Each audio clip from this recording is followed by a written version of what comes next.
Hey, welcome back to the channel. All right, War 2 of the season for Loki versus A.S.R. Recently, an extremely good player in my battle group retired, and I was told that I may get to pick up some of his fights, and boy, did that happen. It happened fast. We have 10 of them. There's 10 fights here. We're going to get this started so we can really jump into it. A lot of them are going to go quick. We have this Hit Me, I Dare You, Heavy-Handed Return Policy, Spider-Ham. Spider-Ham is scary and dangerous as it is, but I knew this fight would go quickly. That's part of why we're bringing in Archangel as much as we are, going up against this global, and also just getting these fights done quickly, less chance for things to go wrong. So here we go. I would only really have to worry if, if his evade counter gets up high enough. That is the passive in his upper right-hand corner. If that starts getting to 6, then he has a chance to evade, and that will only happen if I let my power start to build. That's when it starts going. Didn't have some great luck there, but then it kicked in here as far as my neurotoxins are concerned. Remember, the heavy is what's landing the bleeds, and we're getting the poison, turning those into the neurotoxins. And I had practiced the heavy after his SP1. Did not need to do it there, but I had practiced it, so I wanted to get it done. And all right, fight 1 is down. We are moving on. Again, this is A.S.R, so we knew we were going to have to bring our A game if we wanted to be competitive with them. And it was really, really close for quite a long time. So here we go. We're moving into this fight against Tigra. And with her, I personally like to stay close. You see this power focus 2, means she's going to get into her second power, second bar a little more quickly. Of course, the rest of that really doesn't concern me as much because I'm not really throwing specials, but in case it comes into play. And then I like to stay close to her to try to minimize the chances of her going unblockable. I had done a lot of practice to get close or used to the SP1 evade. And you see Archangel's now doing his thing. This is without White Magneto synergy or pre-fight or Horseman. So this is just regular old Archangel. You guys know I love him, and this is why. This is why I love him. Look at this. We have not used any potions. Did not even have to worry about a special from Tigra there, but we were prepared if she decided she was going to do it. So, all right. Moving into fight 3, Symbiote Supreme here. That's right. So moving in against this Symbiote Supreme, the next fight was actually the fight I was the most interested in. So here we go, Strike, Counter, Fury. I was going to pay attention to the node a little bit. You'll see me kind of keep it in mind. High ground, when I was fighting high ground defenders, I decided I'm not going to be concerned about it. I should not be taking hits anyway. And then if I take a little damage from some blocks, it's fine. I will heal up. I knew I had a lot of fights ahead of me, so wasn't really concerned about it. A little late on the the heavy there. That's fine.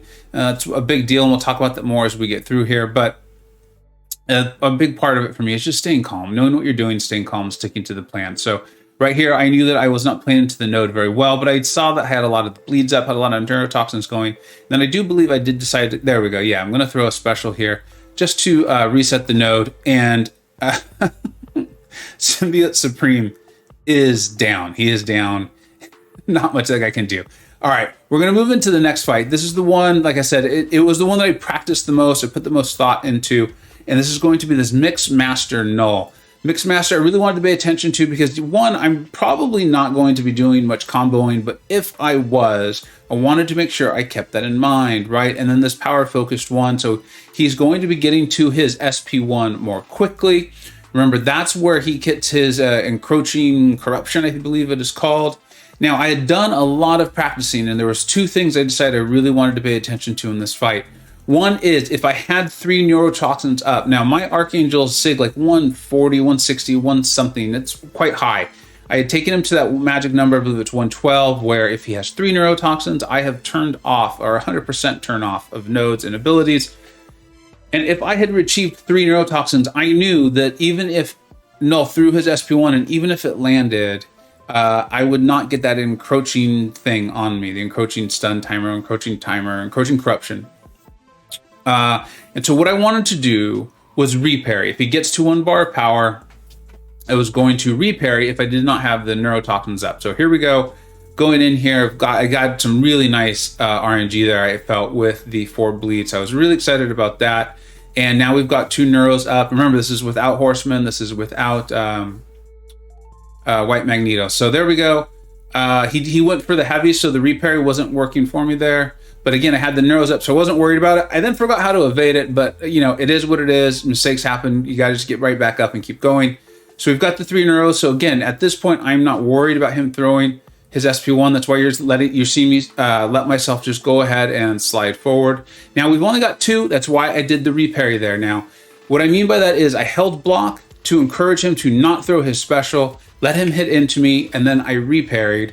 That way, if something did happen with the SP1 and it hit me like you saw there, he would not have triggered his encroaching corruption.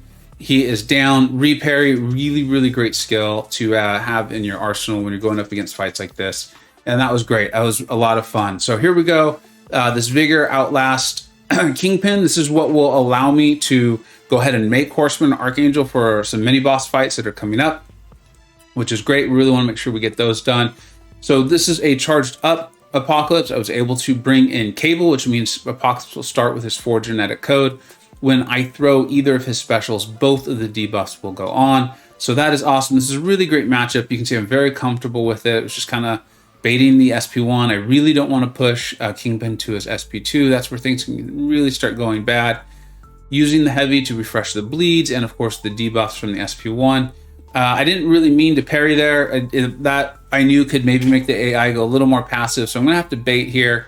And I remember Kingpin, yeah, there we go. So he finally just throw it. Gonna go in, and if I can, I'm just gonna refresh my debuffs and then work my way to my SP2. That's all I'm really thinking about right now. And I know that if Kingpin is stingy enough and this takes long enough, I might be able to just end this with the next SP2. So we'll see how this goes. I think right about here, I'm starting to consider parrying and heavying, hoping that maybe makes the AI a little more aggressive, and then I don't lose my debuffs either. So it worked out really well for me. The heal is going on off on Kingpin, but APOC just does so much damage, Look at that. It's over. It's over. It's over. And now I get to make my Archangel a horseman, and this is when the fireworks start. So I'm pumped up on this. The war was very close. I believe at this point we still had a nice, pretty decent lead. We had like a 2 defender kill lead, and so things were looking good and feeling good. Going in against this Magneto, something I really want to mention is a lot of you will probably know Archangel is #metal, and so normally that would be a really bad idea to take a metal champion in against Magneto, right? Because he's going to magnetize you, reduce your ability accuracy. But Archangel, his ability accuracy cannot be reduced by opponent's abilities. It's a really important thing to make sure you know. It can be reduced by nodes. This, I think it's called Hard Knock Life. The node that if you take a blocked hit or a parry will give you the concussion or disorient. You can actually have Archangel's ability accuracy reduced by that. So keep that in mind. That happened to me in like Act 7.2, I believe it was, or 7.1. And that's when I realized, no, it's just purely the opponent's ability. So even though I'm quote unquote magnetized here, I'm able to freely parry. And this was definitely the easiest fight in the matchup, right? Because Spider-Ham could have evaded. Tigra could have gone unblockable and landed, and she could kill me in one special, so could have Spider-Ham. Sambit Supreme, that wasn't the toughest. Obviously, Knull was a big deal. Kingpin can go awry. This was purely, this guy's not immune to bleed or poison. That was truly just a parry heavy. I didn't need to worry about Mixed Master, any sort of time constraints, nothing. So that was the easiest fight of the matchup of the war for me. Still have not used any heal potions, by the way, which felt good. So now we're going to go into the strike counter, chitinous thorns, and things like that. But remember, and this is where, I mean, the planning, the Taters and Lizer, those are my BG leaders. If you're not familiar with them, they both run amazing war channels, but amazing wars too.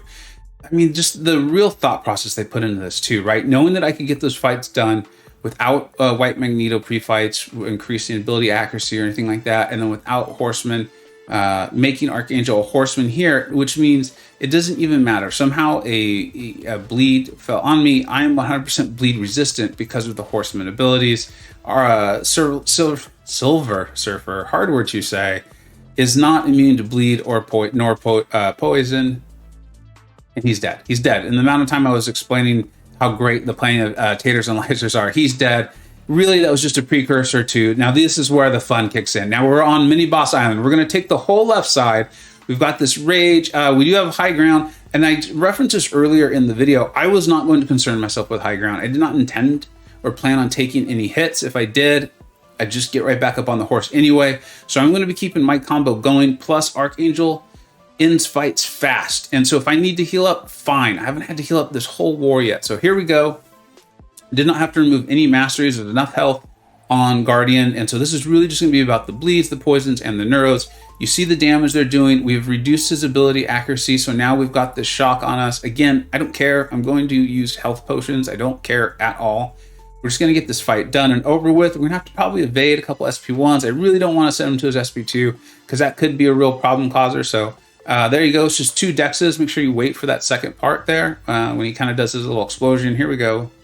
Explode. You probably could evade a little earlier if you wanted to get rid of some of the blowback, let's call it, from the explosion. But dex those 2. He is done. Don't care. It's going to cost me a few health potions. I don't even care. I'm getting 10 fights as 4. That is really, really exciting.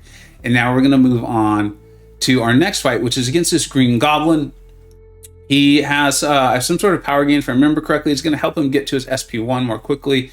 And then the SP1 is unblockable. I was pretty sure I was very comfortable with it regardless, at least the first beam. And that's the one you have to pay attention to because that's the part that is unblockable. It's going to be a very quick dash back, and then you can just block the next 2. It is very different than his SP2, but I can see why he was put on this node was because the SP1 could be a problem. So I think I'll show it here. Here we go. Hurt Locker. I'm not worried about throwing his specials anyways. Power Focus 1 combined with that Enhanced Special 1, meaning the first beam is going to be unblockable. I know the strategy for the next fight, so I'm going to go ahead and use my invulnerability now because I know this fight will be over quick. This fight will probably take 45 seconds to a minute and a half. And so it'll, the invulnerability will still be on me. So here we go. Gotta make sure the parry game is on point, and it was today, so that felt good. Already have 6 bleeds up, so the RNG on this was delightful in my favor. Just being aware of that he could throw his SP1, and I think he's gonna do it right here. Repair is really helpful. There it is coming into play here. I know the SP1's coming. Come on, I know it's coming. Maybe I already missed it while I was busy talking. There it is. There it is. So you see it went unblockable. I was ready. I was prepared. Dash back. Make sure the first beam does not hit me, and then just block the other 2. He was dying anyway, so but still saves myself a health potion. And then here's the fight for why I really did want the invulnerability. This is just a race. This fight is just purely a race, and I actually make a mistake in this. This is the first one where I make a pretty big mistake. So this SP2 is going to be unblockable, and you're going to see me have some difficulty with that. There's massive power gain on. So the plan really here was, if he threw the SP2, was to evade it. That way I could hold on to my indestructible charges, because he's probably going to throw his SP3. In fact, I was planning on him throwing his SP3 and not even really trying to bait the special. So that was the plan. Let's see how this actually works out, though. Got 2 bleeds there, so that's not too bad.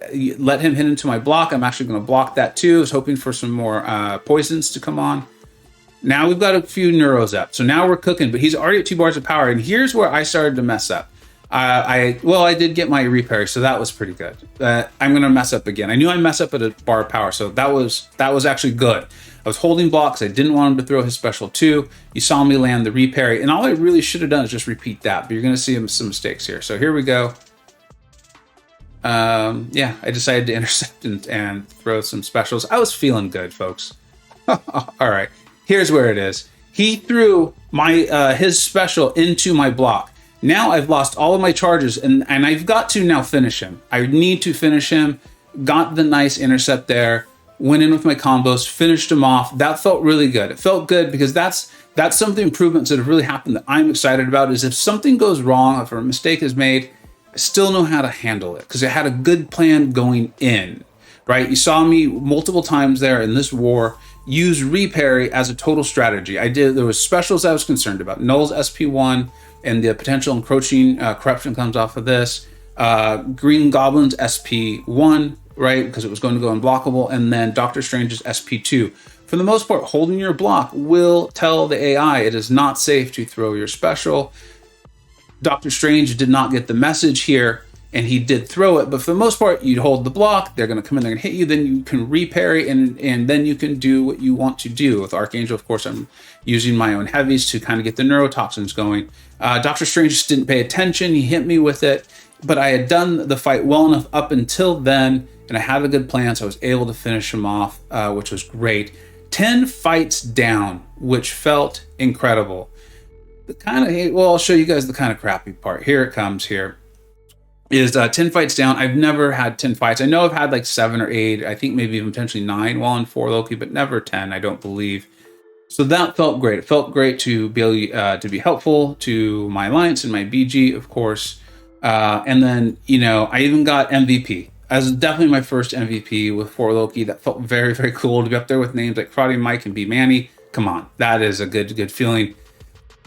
Can't celebrate too much though, because we did come up on the short end of the stick. It's a team game, and A.S.R just played better than we did. Facts are the facts. So congratulations to A.S.R. And then I can't say enough about the planning of Lizer and Taters and the absolute care that they put into it, and their players.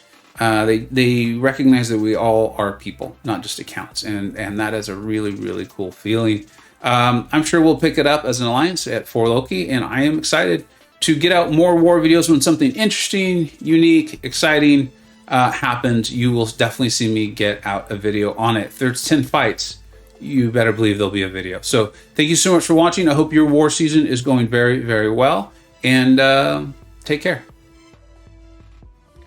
I hope you either learned something, were entertained, or even better, a little bit of both. Don't forget to like, subscribe. Thanks so much for watching. Take care.